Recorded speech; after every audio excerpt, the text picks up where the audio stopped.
Hello friends, this is Priyanka. Welcome back to my channel. In today's video, we are going to use watercolors for making a painting.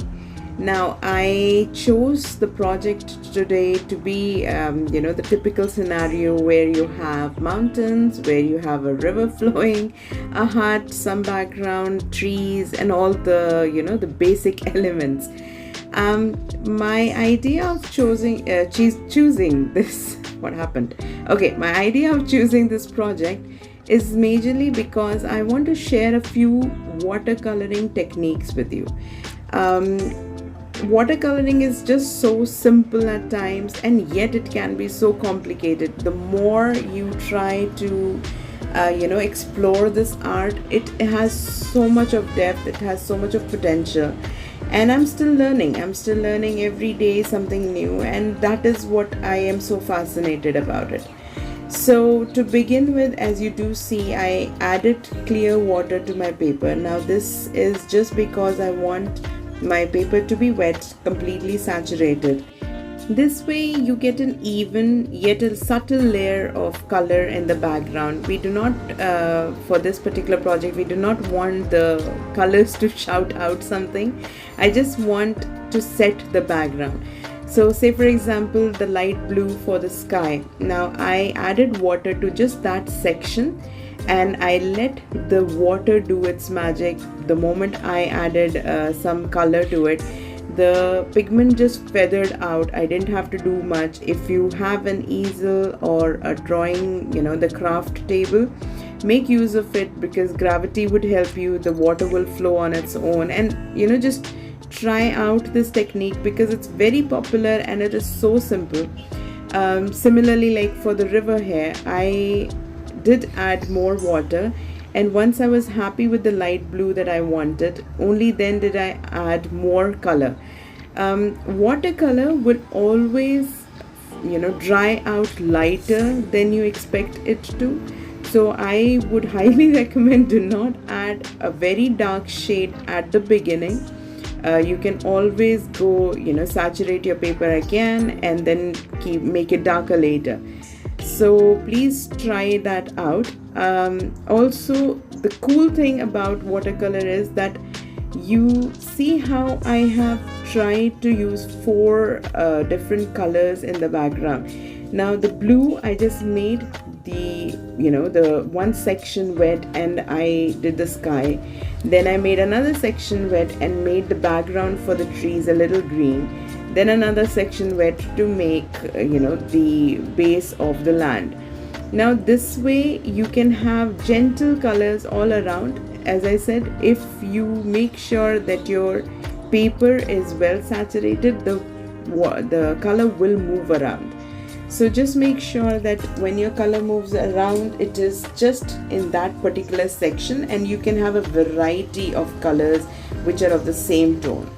Alright, that's about it. Let's move on to the trees. So now that I am happy with my background, I am going to add some darker colors. I did not just paint the entire, the top of the tree green, because I want it to have those elements how a natural tree has, and that means it has different colors of leaves. Sometimes you can see a little bit of light poking through, so all those things. The other technique is let your paper dry. Like I did the sky, then I would do the background of the trees, then the land, then the tree again, then the mountain, then the river. By doing this, I am allowing my paper to dry out in that section. And like I did the background of the the bushes, or just under the mountain if there are more trees there, and I'm letting that just relax and dry out while I again focus on my trees. Now this does two things. A, it saves my time. Seriously, it does, because I hate waiting for my color to dry out, and then I'm like, okay, is it dry yet? So I get really restless. I want to I have an image in my brains and I want to just get it done with. I want to see what I think it would come out, whether it comes out like that or not. So by sectioning your painting, you do have control over, how much color you can introduce to it, and how the end result is gonna be.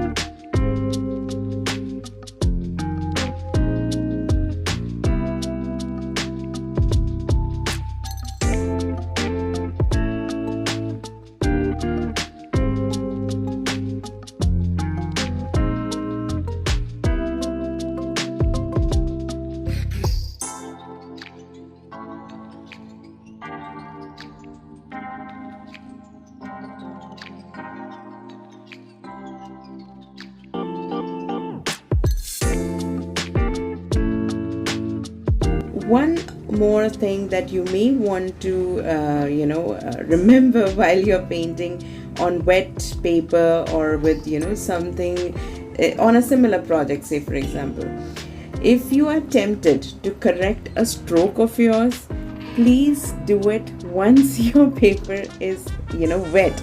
I mean, if I am going to introduce color here, say for example on my hut, now I am going to whatever changes I want to make, or whatever effect I want to give, I will quickly do it while the color is wet.